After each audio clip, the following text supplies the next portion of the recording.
Oi gente, tudo bem com vocês?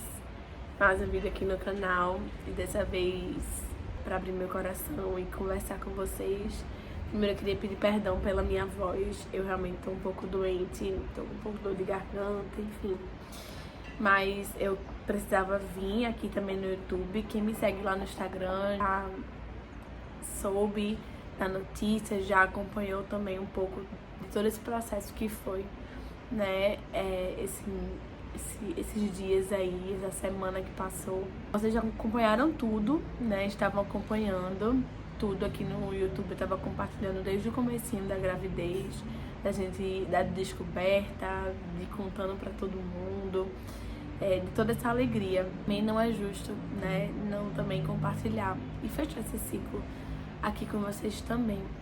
No dia 17 de setembro, eu acordei, fazer xixi, e quando eu fui me limpar, eu vi que tinha saído sangue. Eu fiquei muito desesperada.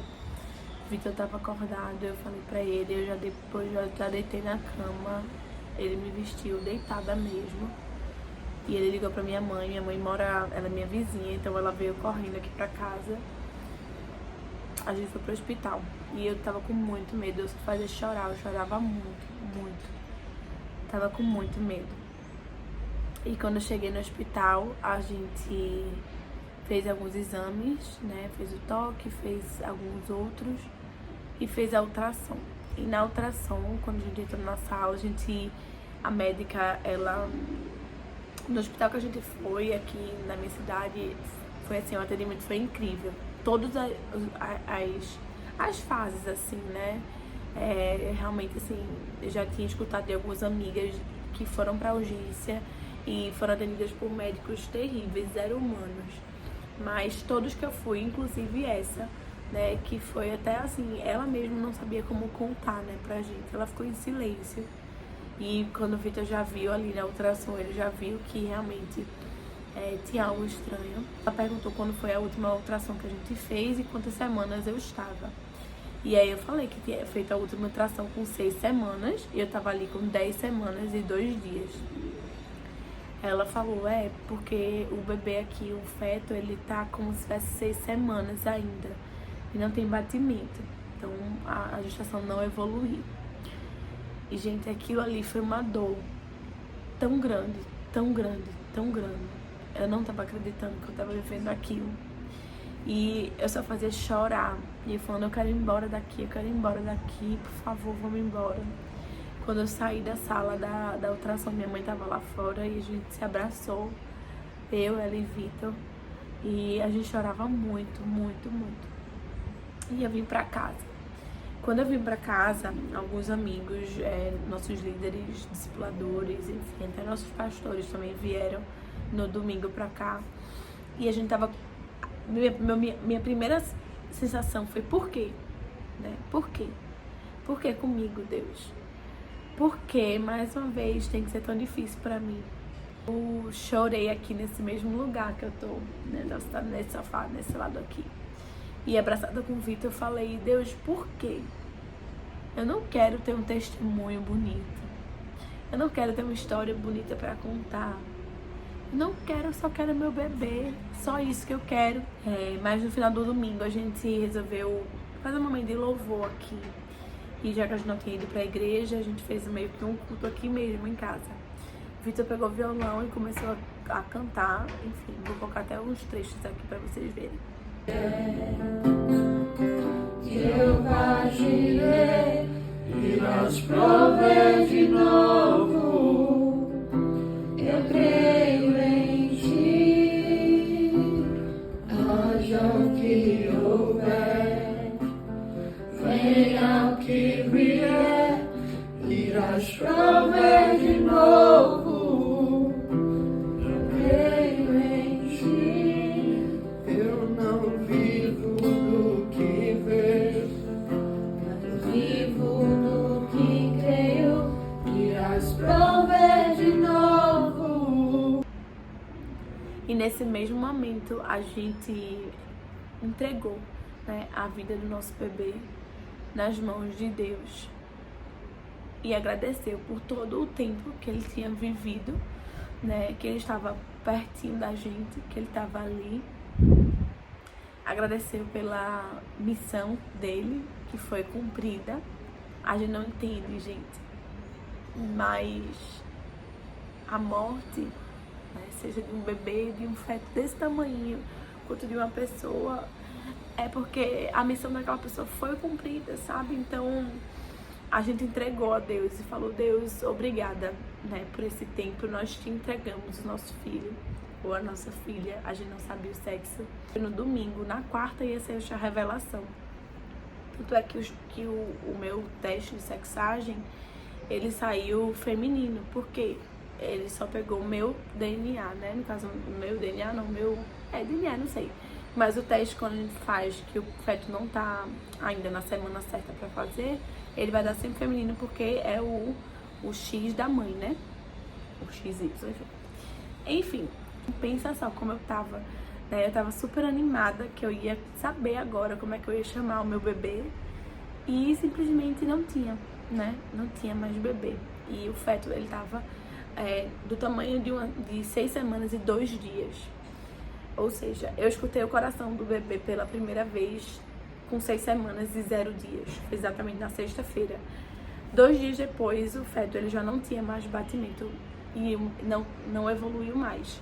E eu já estava com 10 semanas. Passaram 4 semanas aí o feto sem estar evoluindo e sem mostrar nenhum efeito, assim, né? Eu não tive sangramento durante esse tempo, não tive nada.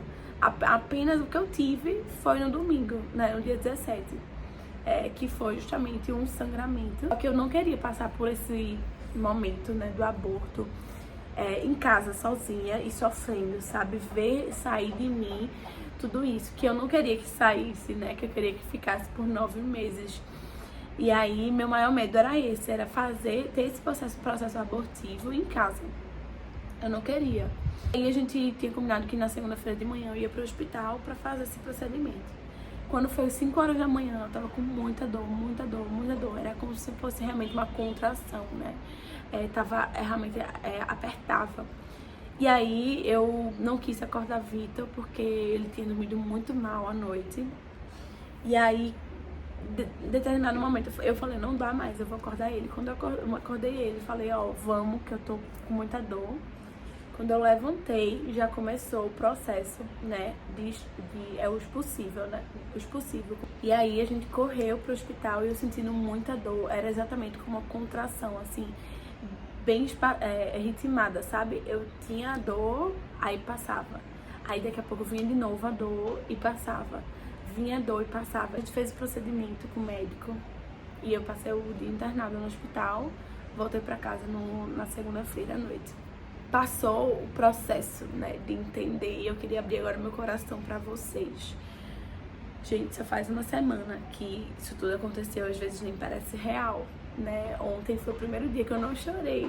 Até eu falei pra Victor: foi o primeiro dia que eu não chorei, amor, que eu não tive vontade de chorar, né? Porque quando eu tenho vontade eu choro.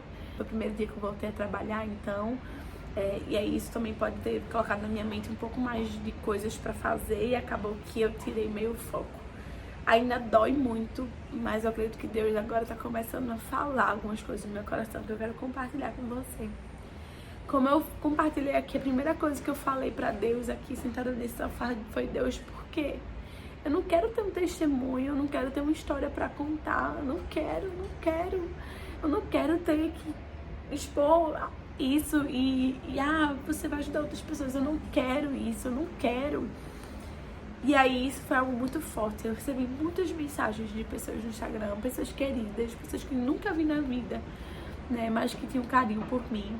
E muitas delas realmente marcaram profundamente no meu coração. Ontem, especificamente ontem, na terça-feira, na verdade na segunda, eu compartilhei na célula, né, o que eu tô compartilhando com vocês. E chorando muito. Agora eu nem tô chorando, né, mas chorando muito. Eu falei: Deus tá muito em silêncio. Eu falei assim, né? Deus tá muito em silêncio. E uma pessoa depois, no final, chegou pra mim, que eu nunca tinha trocado muito... Ele é da minha célula, mas eu não tinha trocado ainda muitas palavras com ele. E ele falou: olha, isso aqui me incomodou. Será mesmo que Deus tá em silêncio? Será mesmo? Na hora que você falou isso, eu tive vontade de gritar: não! E aí na hora eu... Deus não tá em silêncio. Deus não tá em silêncio. E aí eu esqueci de contar uma coisa que também foi muito importante. Na semana passada, na terça-feira, um dia depois que eu tive o aborto, teve um evento da minha igreja, né, que se chama Andar de Cima, que é um momento de oração, de vigília, de louvor, de adoração. E foi também o curso de entrega da conferência que ia ter no final de semana, que foi maravilhoso ter tido esse tempo na minha igreja, de estar lá, sabe, de dançar, de estar ali ocupando minha cabeça. Meu médico nem sabe, inclusive, que eu, um dia depois do meu processo de aborto, que era pra eu ficar 14 dias de repouso, eu estava dançando na igreja.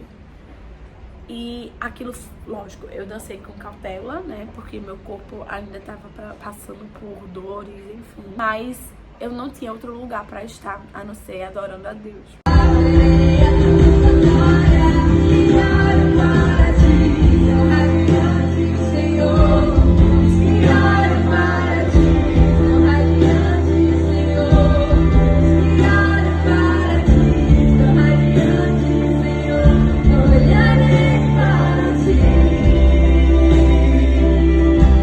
Eu aprendi, existe você passar pela dor com Deus e sem Deus.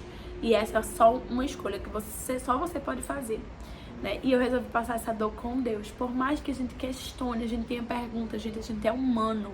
Eu não tô falando pra você passar pela dor, aceitando, que bom que meu filho, que eu perdi meu bebê, que bom, sabe, que isso aconteceu comigo, que bom, glória a Deus, nesse sentido. Não, eu tô falando no sentido que você pode não duvidar de quem Deus é. E desde o domingo, quando tudo aconteceu, a gente glorificou o nome de Deus. A gente agradeceu a Deus por tudo, porque Ele está com a gente. Se Ele permitiu isso, é porque Ele tem um propósito. Eu, na minha concepção, poderia escrever a minha história de uma outra forma, de uma outra maneira, porque eu tenho uma visão limitada. Mas o Senhor, Ele sabe de tudo. E Deus me deu alguns louvores, que eu vou colocar até aqui também no link, na descrição também, o link da minha playlist, que se chama Florescer, né? E Deus, Ele me deu esse ano como um ano de florescer. Deus tinha me prometido que esse seria um ano de florescer. E conversando até com o seguidor, eu pensei, poxa, Deus, Ele já tinha me dito que esse seria um ano de florescer. Por mais que eu não esteja agora com meu bebê e meu bebê não esteja aqui, mas eu sei que essa foi uma promessa de Deus. Que pelo cálculo também, esse ano não vai ser mais possível eu engravidar, porque eu tenho que esperar um tempo, né? Eu sei que esse ano foi um ano de uma promessa. Não foi um ano de realizar uma promessa, né? Por mais que eu tenha florescido ali nesse tempo, eu floresci, né, nesse tempo, mas há de chegar o tempo que eu também vá florescer e vai estar com meu bebê nos braços. Mas o ano, ele foi uma promessa pra mim. E toda semana a gente se adorou e glorificou a Deus, a gente serviu na nossa igreja, a gente teve o apoio, a oração de tantas pessoas que oraram, que estiveram perto da gente. E aí, ontem, exatamente, eu comecei a escutar mais a voz de Deus no sentido de responder os meus questionamentos. Eu já tinha escutado a voz de Deus como promessas, como algo de consolo e tudo, mas responder os meus questionamentos, eu ainda não tinha escutado, talvez eu não tinha parado para escutar. E ontem, pensando nisso, né, pensando nessa questão eu não quero ter um testemunho, sabe aquela frase, gerar o testemunho dói? Pronto, eu estava com ódio dessa frase, tá? Eu tava com ódio. Quando alguém vinha consolar a mim e trazer essa frase, eu falava amém, mas tipo assim, tô com ódio disso, entendeu? Porque eu tava com raiva disso. E na hora que eu tava pensando nisso, Deus falou exatamente assim pra mim: filha, deixa de ser egoísta. Foi isso que eu escutei de Deus, do meu pai. Filha, deixa de ser egoísta. Existem pessoas que precisam escutar e ver o que você está vivendo. Precisam ver a forma como vocês têm passado por essa dor que é tão, tão grande. A forma como vocês têm adorado a mim, mesmo em meio à maior dor que vocês já sentiram. A forma como vocês têm visto essa situação. E aí, se viesse o pensamento, tá, mas eu não queria... Deus já deixa de ser egoísta. Eu dei a minha vida por você e por tantos outros. eu dei a minha vida. Jesus morreu, né, por mim, por você. Quer maior ato de amor, né? O evangelho é isso. O evangelho é a gente às vezes sacrificar e passar por coisas pelo bem do outro, para que os outros conheçam e vejam que o Senhor é bom, e experimentem que o Senhor é bom. E desde semana passada, desde o dia 17 de setembro, eu escuto tantos testemunhos de pessoas que passaram por esse processo do aborto espontâneo, né? Da dor de perder um bebê no início ou até no fim da gestação, ou de perder o filho, enfim, alguma dor, talvez de não conseguir engravidar, de nunca ter tido a experiência do positivo, tantas dores que as pessoas têm passado, e Deus tem me erguido agora, né, apesar de ainda doer bastante, de não conseguir entrar no quarto onde seria o quartinho do bebê, porque tem tantas coisas que a gente já tinha ganhado. Inclusive, tem uma sacola cheia de coisas do Chá Revelação que a gente ia fazer na quarta-feira. Tem balão, tem tudo que você imaginar. A gente tava já tudo certo, decoração, bolo, doces. O balão não tava pago, sabe? Apesar disso tudo, doer muito. Você sabe que Deus, Ele está aqui, sabe? Ele está cuidando. Eu recebi muitas flores durante esse processo. Minha casa ficou cheia de flores. E Deus, Ele me deu essa certeza, né? Que há de chegar o tempo. E uma frase que Deus colocou no meu coração também é: mais do que florescer, eu quero frutificar. E eu já tenho visto esses frutos sendo gerados de pessoas que têm tirado o questionamento da pessoa de Deus para colocar talvez a sua dor e expor a sua dor para o Senhor, mas sem questioná-lo, sem questionar quem Ele é, né? Eu escutei um testemunho de uma pessoa falando: Milena, eu achei que Deus nem existia mais, porque Ele me fez passar por isso.